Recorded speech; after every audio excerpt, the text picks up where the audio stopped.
You've been feeling stuck in the past, and in this episode, I'm going to help you break that. Not by pretending it doesn't happen, not by saying just think positive, but by understanding exactly what's going on in your mind and how to fight back against it. Rumination isn't always dramatic. It's not always trauma or something extreme. Sometimes it's simple, like what if I would have gone to the gym consistently? Or what if I chose a different school? What if I pursued a different job? What if I said yes? What if I said no? It's not always good and it's not always bad. It's just what if. And that's the trap. Rumination is living in alternate timelines instead of the one you're actually in. It's replaying decisions that can't be changed. It's judging a past version of yourself with the knowledge that you have now. And when it hits, it doesn't ever feel calm.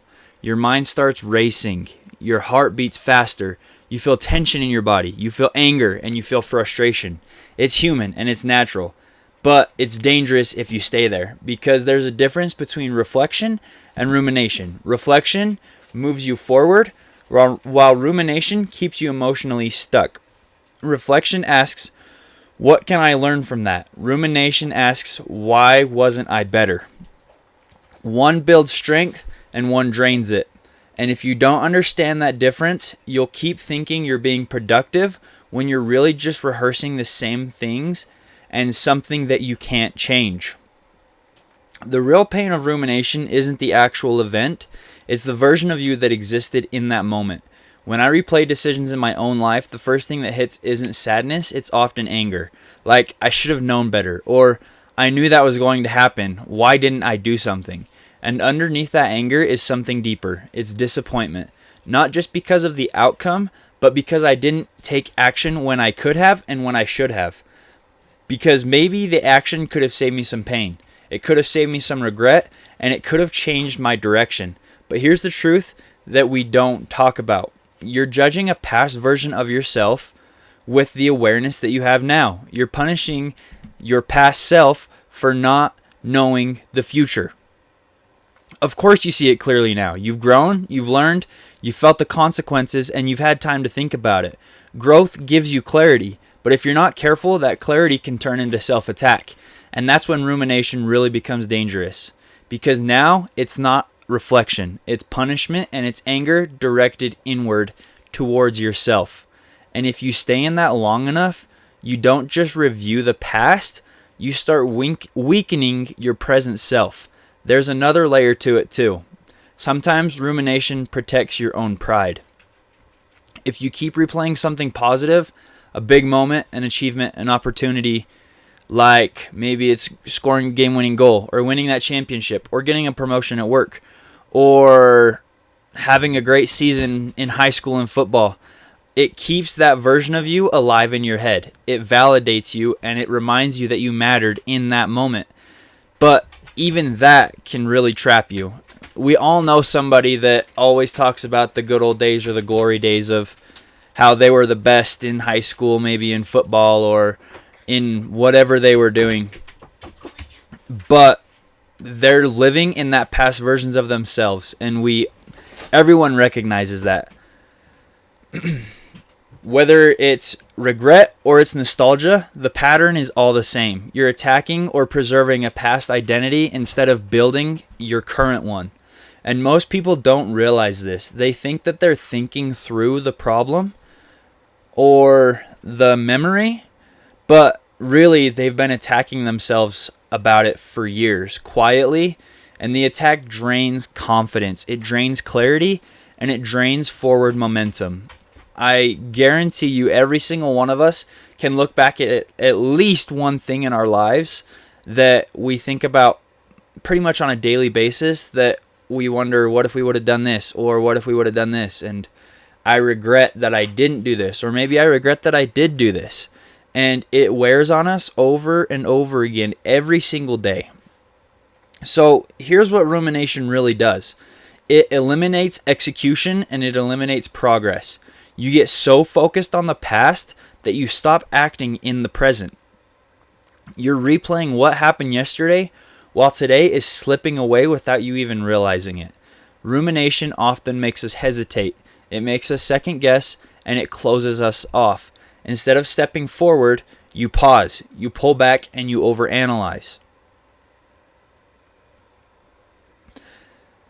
And if you live in replay mode long enough, something worse happens. You start to feel like you can't do anything, like every move is wrong, and like every decision might backfire. So you shrink, you fade, and you slowly build a mental prison out of your own thoughts. Rumination creates a smaller version of a person and of you. It's a quieter version. It's a more cautious version. A version that drifts further and further away from who they're meant to be. Long term, it shows up physically. You stop training, you start gaining weight, and you lose discipline. It shows up professionally. You stay in the job you hate because it feels safer than taking a risk and making another mistake. It shows up socially. You avoid people, you avoid conversations, and you lock yourself away from others. You cannot create your future if you are living in yesterday. That's not dramatic, that's just reality. That's how it is. This isn't just about emotions either. Rumination doesn't just feel heavy, it takes a toll on your whole body and your brain. When you replay something over and over again, your brain doesn't know that you're just thinking it. It reacts like the events are happening again in real time.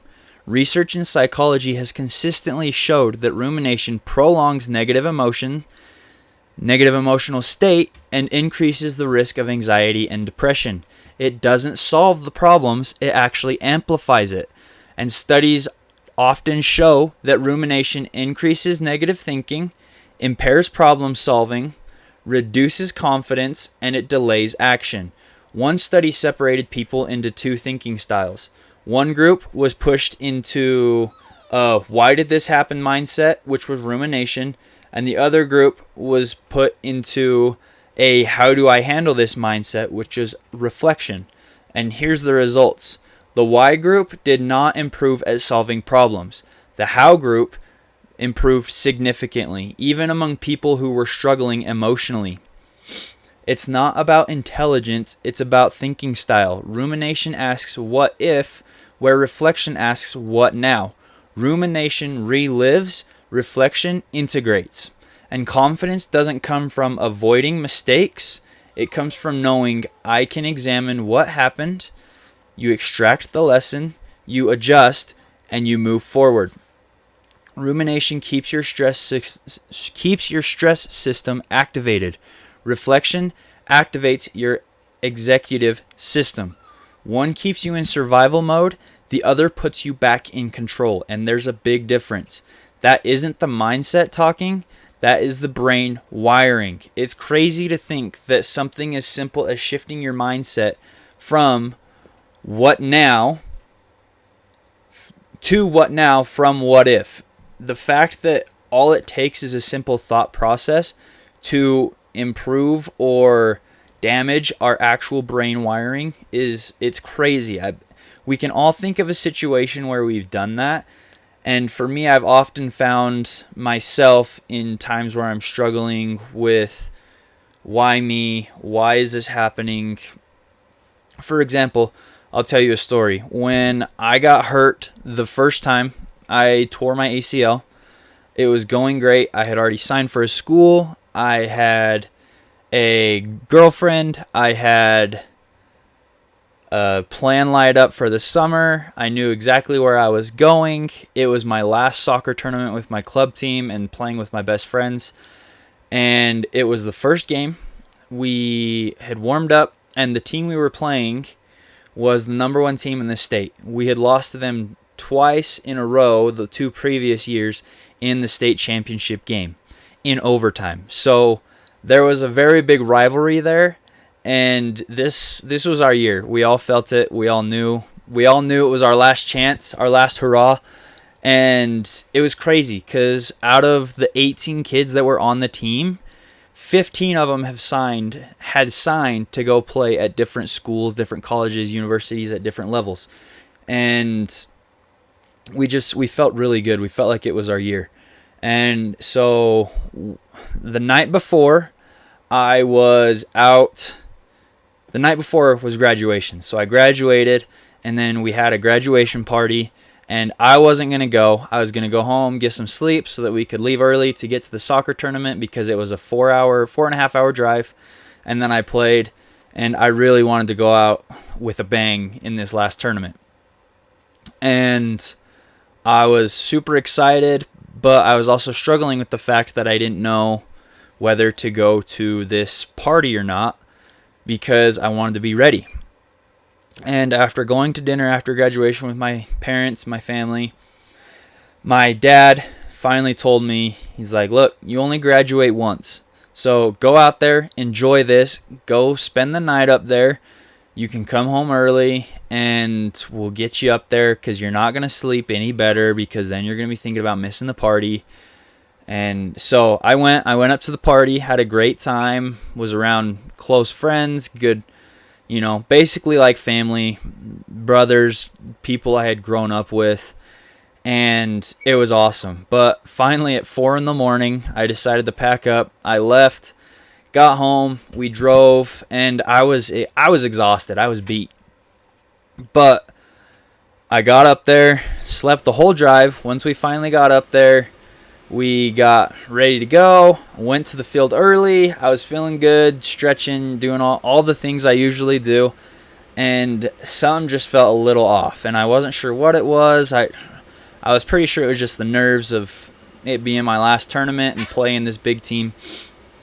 So we went, and we're warming up, and my coach pulled me over to the side, and we had a talk, and he just said, look, guys, this is the last tournament, and I know that you guys are probably tired. I hope all of you guys were being smart last night, but I need everybody to be here right now in the present. We can't be thinking about graduation or next steps. Right now, all that matters is this game. These guys have counted you out year after year, and now's our time. So we were all super hyped. I got out there. We did our little pregame talk, and I did my pregame prayer like I always do, and the game started. And I was little behind, but I feel like everybody was. And we were going back and forth, just battling it out. And then I remember very clearly my teammate was dribbling the ball down the sideline. I was running down the middle of the field. I got to the edge of the 18-yard line, took 2 steps in. He crossed the ball over to me, and as I went to jump up and kick it, I was planting and aiming the other direction, and my knee blew out. And I felt it pop, and then I don't remember anything until I opened my eyes. And there was my dad, and there was my head coach, and they were both standing there, and I knew something was wrong, but I didn't know what, and I couldn't walk. My knee had locked up. It had instantly swollen, so I thought I broke a bone or something. I had no idea, and so I was laying there. They got the golf cart over. They took me over to the medic's tent, and I was talking to the trainer, told him what happened. He ran some tests and said, I think you just tweaked your knee. You'll be good by tomorrow. Here's ice, here's crutches. Here you go. And so me being an 18-year-old that wasn't going to give up on my last games with my best friends, I was like, okay, he said I could play. I'm going to play. And at this point, I couldn't walk on it because it was so swollen and it was bruised and it was bad. It was messed up. But I was like, doctor said I could play. I'm going to play. And so I got back. I watched them finish that game. We went back to the hotel, Airbnb we were staying at. I had some family there. We played games, watched movies. It was Champions League final, which was huge. If you guys know what that is, it's like the biggest club soccer tournament in the world. And it's a blast to watch. But watched that next morning after a long night of no sleeping. I could still barely walk on it. I could barely put any weight on it. But in the morning, I ditched the crutches, and I was like, nope, he said I could play, I'm going to play. So I was trying to get the swelling down, trying to stretch, walk around, get all this done, and it came time to leave, and my dad was like, maybe you should take the crutches. And I'm like, no, I'm not going to take the crutches. And he goes, just take the crutches. Let's go. We're leaving early so we can get you in to see the tournament doctor. We're going to go see him. So we got there. It was a different guy that was there. And as I walked over, my dad was carrying my crutches. I was walking. I was just planning on him taping up my leg, and we were going to go. And I got up on the table. He started running some tests, and he was bending it around. And he goes, "You're not playing. Sorry, you're done." And I was like, "Well, what do you mean? The guy yesterday said I could play." And he goes, "Yeah, I'm sorry. I don't think he was right in saying that. Your ACL is torn, and I think there might be some other issues in there as well." And that hit me like a truck. My stomach sank. I was sick. I was sad. I was angry. I was upset. And so he's like, you need to be on crutches and you need to make a doctor's appointment. So I went back. My team was about to play. I went and found my coach, told him what was going on, and I just told him I had to be done. And it was hard. And unfortunately, my team lost in the semifinal, so they didn't make it through. But the reason I'm telling that story is because I often go back to the night before. You hear all the time that you need to treat your body right, you need to do the right things. And although I wasn't drinking or doing drugs or anything bad like that, I knew I had a big weekend, and my body wasn't ready for the amount of pressure and work that I was about to put on it. So I've often found myself looking back at that situation saying, why did this happen? What's going on? What if I would have gone home graduation night instead of going and hanging out with people that I don't really even talk to anymore? Or what if I would have maybe gone home at midnight instead of staying the night when I was sleeping anyways? Or what if I would have stretched a little bit more? Or what if I wouldn't have planted to try and get something that probably was out of my reach anyways? But I've been able to switch that mindset from what if and why me to what now. Now I can look at that situation and say, okay, this happened, so what can I do? What can I take from this? What can I learn from this? And move forward. And the thing that has helped me do that the most is something that has helped me break rumination, and it's all about structure. And I like to call it ACTION. It's an acronym. So it's the ACTION framework. A is for acknowledge. The moment you feel the loop starting, say it. Say, I'm ruminating. Awareness breaks autopilot. It's okay to acknowledge, and it's actually good to acknowledge what's going on. C is for confront. Ask yourself, why am I thinking about this right now? Is it out of fear, ego, regret, avoidance, or something else? You need to be honest with yourself, and it's okay to confront the thoughts that you're having. T is for take the lesson. Extract the lesson in one sentence. If there is no lesson, then there's really no reason for you to be replaying it anyways. And that's sometimes where we get stuck, is we're trying to find a lesson in something that there is no lesson for. I is for interrupt.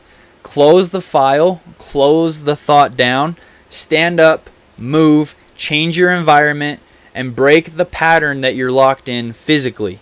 If you need to stand up and even pace around your office or your bedroom or your kitchen, or if you're at work and you just need to take a moment and get some steps in, just stand up and move. That often will help interrupt the thinking, because we often find ourselves thinking the most when we're not in action. O is for operate. You need to define the adjustments. What behavior changes can you take from that lesson? Whether it's good or bad, what can you do that's different? And then N is for now act. Action breaks rumination. So if you're thinking about it and you've thought, okay, I need to send this text. I've been thinking about this all day. I've been thinking about it over and over again for a couple weeks, and I need to send the text. Just send the text. If it's, I need to start working out and I haven't been, why didn't I work out yesterday? Why didn't I go last week? I could have been a week ahead. Just go start working out. Or if it's, I told this person I was going to call them and it's been a couple days. I told them I was going to reach out the day of, and it's been 4 or 5 days.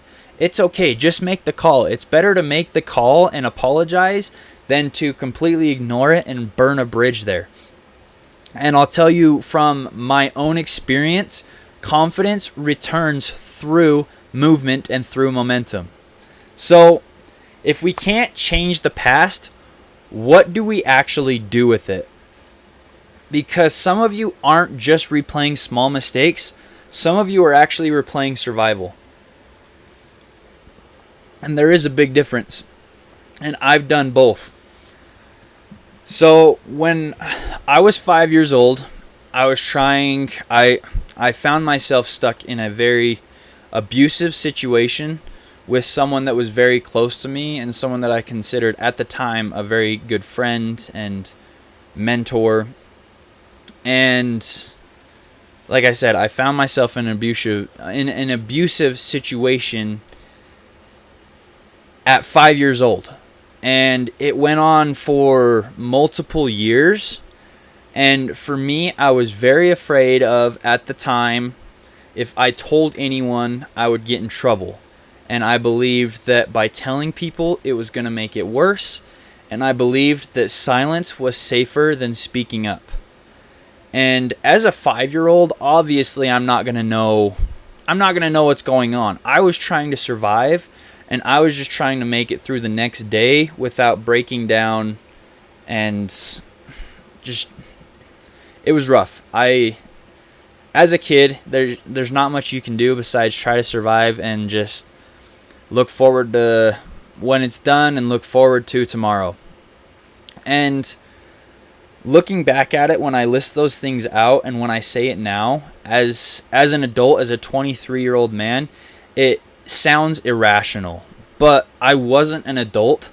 I was 5 years old. I didn't have language. I didn't have any context. I didn't have perspective, and I didn't necessarily have the proof that someone would protect me, even though my parents were always showing love and always were there for me, and my grandparents, they all would have protected me, but as a 5-year-old, I couldn't realize that. When you're being told not to tell anybody at 5 years old, that's just what locks in your brain. And so I was living out of fear, and I was living out of survival. And when you're that young, that fear actually feels like truth. And for a long time, I judged that version of myself. I would think, if I would have just said something, it would have stopped. But who at 5 years old is actually going to say something? Whether it's good or bad, 5-year-olds don't know. And that's fine. That's just part of life. But I also look at it, and I've looked at it now since I've kind of changed my mindset. And I look at it like, who would have given 5-year-old me the framework to understand what was actually happening? And who would have explained that protection was available when in reality no one knew that I was going through that situation? And at 5 years old, if no one knows, they don't know how to talk to you and how to give you that framework and how to give you that comfort of protection. And I realize now that I wasn't weak. I was just surviving with the tools that I had built for myself in that situation. And some of you are doing that same thing right now. You're judging a version of yourself that didn't have the capacity or the knowledge that you have today. You're asking your 18-year-old self to think like your 25-year-old self. You're asking your wounded self to think like your healed self. That's not fair. That's not data. That's drama layered over every memory. If you knew now what you knew then, did I say that right? If you knew what you know now in that situation in the past, you probably could have done something about it, but you didn't know. And whether it was a month ago or 18 years ago, you learn more and you've had time to think about that situation. And if it's something from when you were a kid, whether it was abuse or neglect or bullying, at that time in that situation, you were probably doing what you thought was best. And even if you're older person, 30, 40, 50, 60, 70, looking back at something that you did when you were 18 or 23 or 30, or maybe it's something you did as a parent that you wish you wouldn't have done, you did it because you thought it was the best thing to do in that situation. So you need to stop beating yourself up over something that you didn't know now. Does that make sense? So as we're going through this, here's something that most people don't actually understand. The reason that the past feels present is because your body really doesn't measure time the way that your mind does. Your nervous system remembers what your calendar actually forgot. When something happens to you at 5, your body learns a rule from that situation. And when you're 5, everything that you're learning builds up pretty quickly, because that's when you're growing the most throughout your entire life, physically, mentally, emotionally. So especially as a child, up until even your early or your late teens, even early 20s, you're learning a lot and you're learning all the time. And your body learns the rule even if your mind has forgotten it.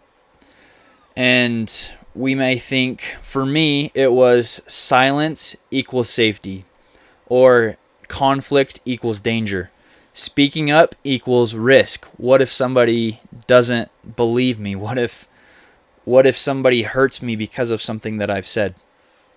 And those rules don't just expire with age. They are something we build off of and progress and grow.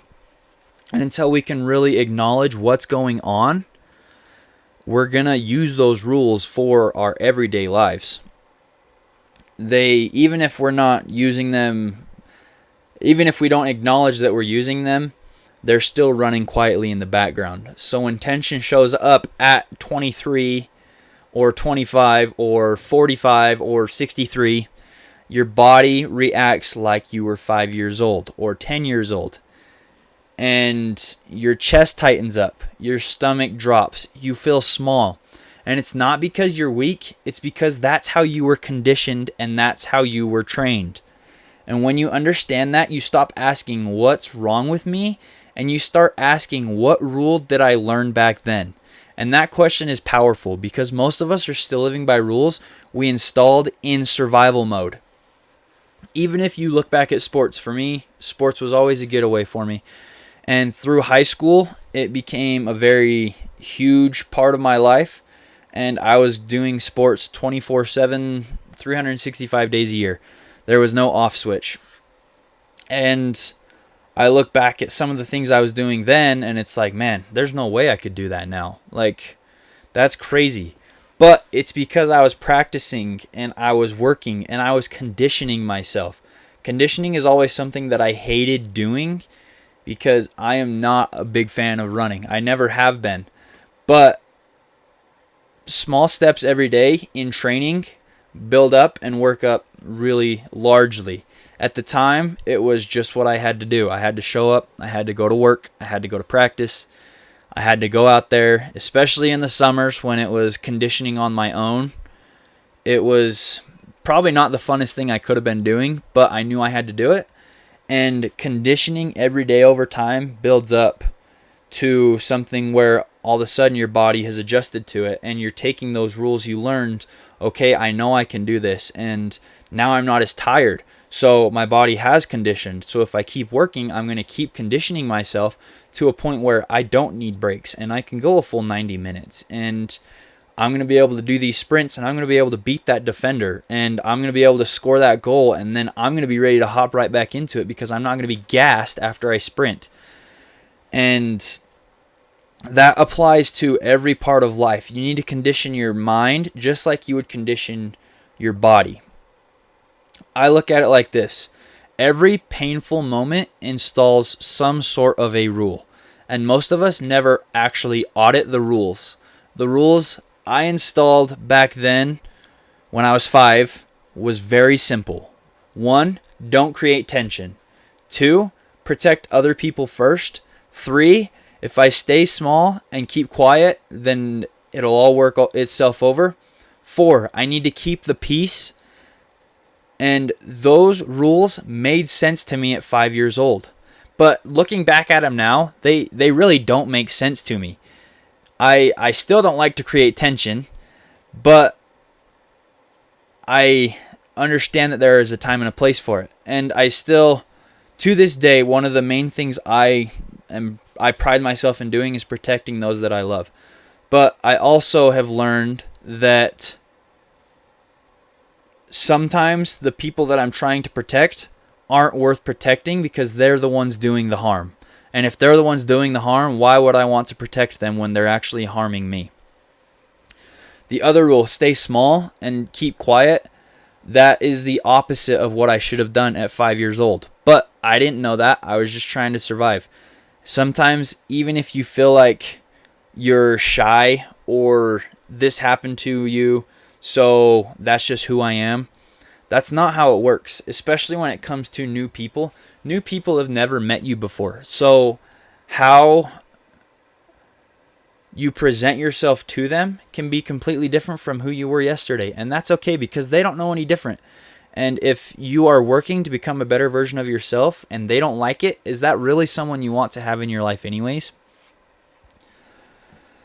So now I often ask myself, does this rule serve the man I am becoming? If not, I like to rewrite it. There's new rules. Tension handled correctly builds respect. Protecting myself is not selfish. Boundaries create safety. Speaking up now prevents long-term pain. And those reworded rules from when I was 5 have helped me grow. I'm not trying to erase the past. I'm updating the operating system that I now run on at 23 years old. I want you to think about this in your own life, in your own terms. Whether you're thinking about money or relationships, about your own self-worth, or about some sort of conflict. Did you learn that love has to be earned? Did you learn that you shouldn't speak up? Did you learn that you're only valuable when you perform? Those rules might have protected you then, but are they really protecting you now, or are they limiting you to who you can become? The abuse that I was dealing with ended, but the patterns did not. Fear showed up later in many different forms. It showed up when there was tension in relationships.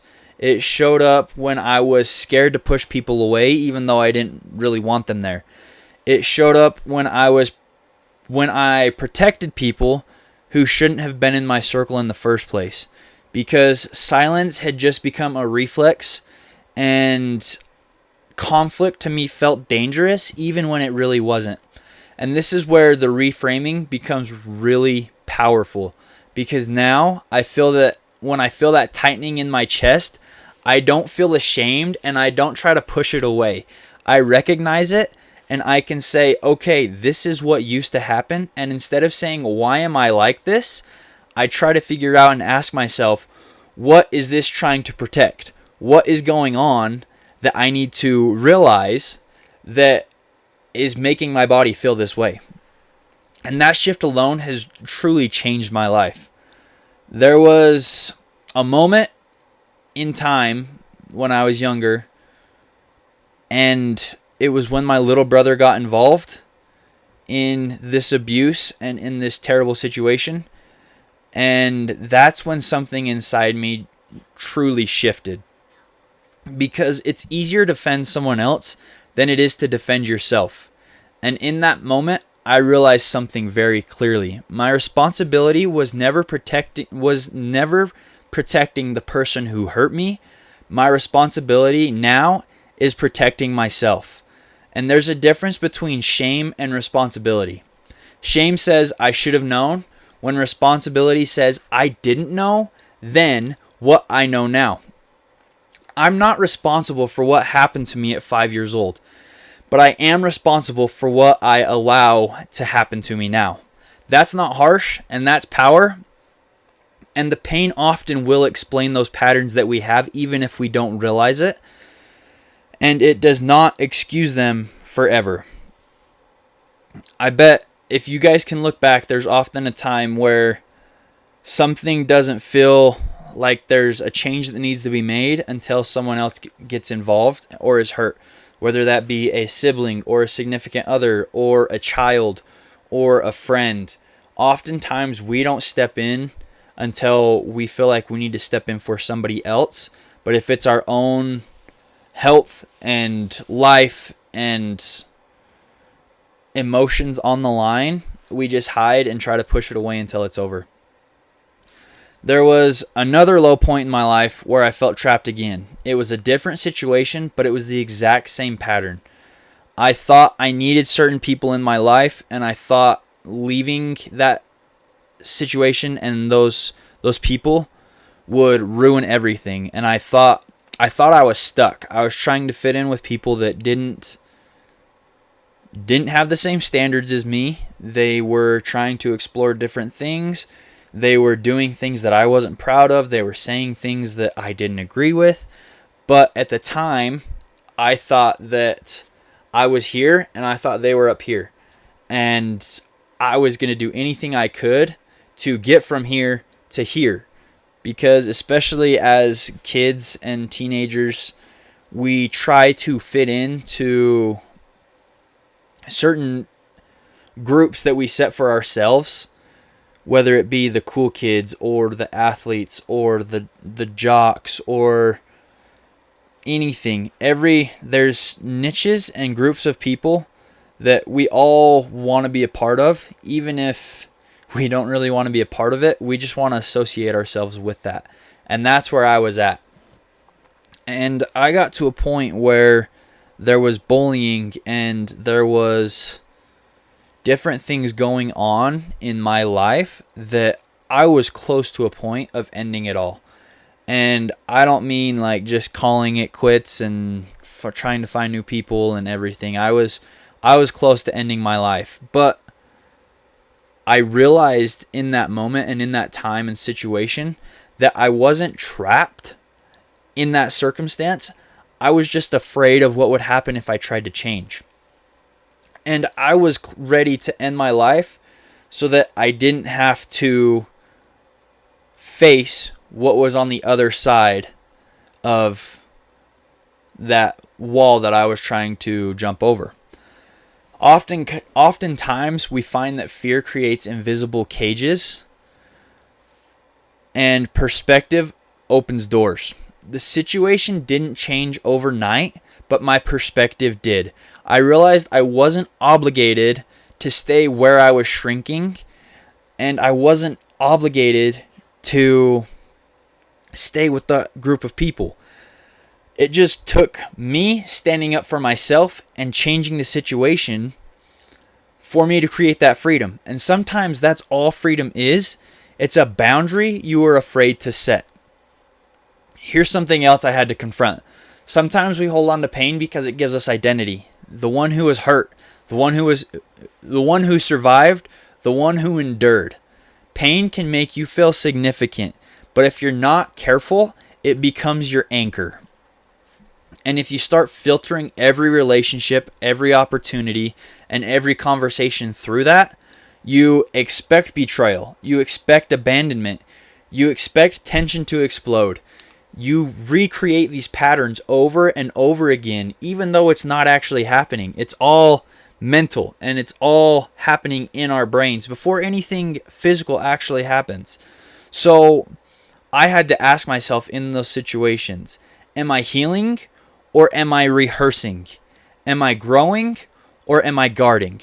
Am I using this as fuel or am I dragging it out as proof? Pain can be fuel, or it can be a personality. Fuel moves you forward. Identity keeps you stuck. I often find myself in situations, whether I'm driving in the car alone, or I'm taking a shower, or I'm sitting scrolling through my phone, where I think back to a situation where someone made me mad, and maybe it's a conversation and they said something mean to me or something that really kind of bugged me. And at the time, I didn't say anything and I brushed it off. But now that I'm thinking about it, I think, well, I should have said this, or maybe I should have done this, or, I could have said this to counter that, and then maybe that would have made them feel bad, and then maybe they would have thought about it. And pretty soon, I've made up this whole argument or fist fight or this whole scenario, and my heart's racing, my blood's pumping, I'm starting to sweat, I'm feeling angry, and then I realize, like, I'm still laying in bed, like nothing has changed. Why am I doing this? I just put myself through this stress for literally no reason. There was no point to me thinking about this conversation other than the fact that I was annoyed and I wanted to feel good about myself because maybe I could have said something. So that is where it can keep you stuck. So here's what I want you to do if you're listening. If you're replaying something right now or have through this episode, walk through this with me real fast. 1, how old were you when it happened? Number 2, what tools did you actually have? Number 3, were you surviving?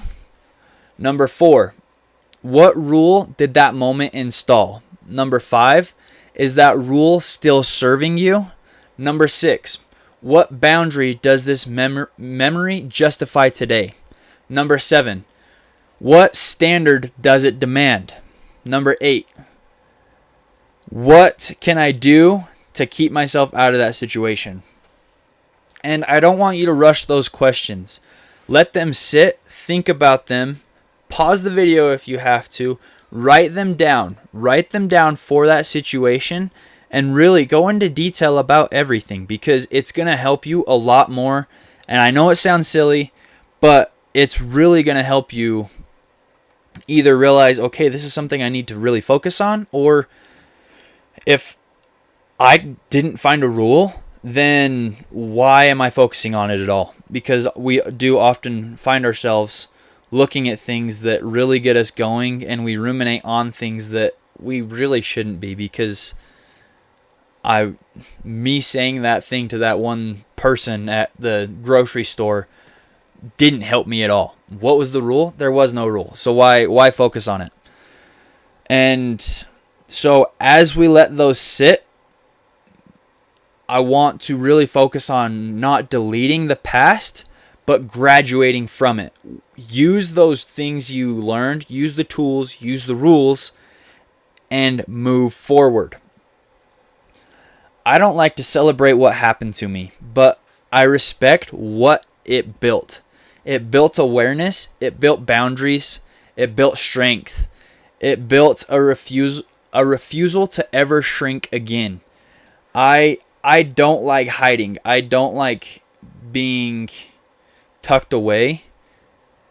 But I often find myself trying to revert back to that because of what happened to me. And when that fear shows up, I don't shame it. I recognize it, I confront it, and I thank it. Because it reminds me how far I've come from where I was at when I was 5 years old. The past is not your prison. It's your professor. You don't have to love it. You don't have to justify it. But you, and only you, can decide what that past builds. Would you remove the hardest chapter in your life if it meant losing the strength that you have today? Or are you willing to use it and confront it and accept that it happened and use it to your advantage to take a step forward? Everyone is going to get hurt in their own way, and everyone has gotten hurt in one way or another in their life, whether that's losing a loved one, or being abused, or being neglected, or being turned down at a job, or an injury, or breaking up, getting out of a bad relationship, or maybe getting out of a good relationship. Everyone's going to get hurt in their own way, and not everyone decides what that hurt becomes. You don't have to drag it out anymore. You can use it to fuel yourself to make a step forward. So after all this, I just want to bring it back to where we started. Rumination is not reflection. It's very different. It feels productive, it feels deep, and it feels like you're working through it. But most of the time, you're often just replaying it. Rumination is living in alternate timelines. It's replaying decisions that can't be changed. It's judging a past version of yourself with information you didn't have at the time. And every time you do that, you drain your energy from the only place that you actually have control. And that's right now in the present. The past is fixed, the lesson is not. And that's the shift. Rumination keeps you in the emotion, where reframing moves you into an actual structure. Rumination says, I should have known, where reframing says, I didn't know then, I know now. Rumination keeps you small, reframing builds your standards. Rumination keeps you trapped in a previous identity, reframing builds boundaries. You don't eliminate the memory, you extract the data, you audit the rule, and you update your operating system. And then you move forward. Because here's the truth. If you keep replaying it without extracting the lesson, you're not honoring the pain, you're wasting it. Pain is expensive, so don't waste it. Use it. Don't punish yourself, not to build a personality around the pain, but to build strength. Use that pain to build clarity. Use that pain to build standards. You are not the worst thing that happened to you. You are not the mistake that you made. You are not the silence that you kept.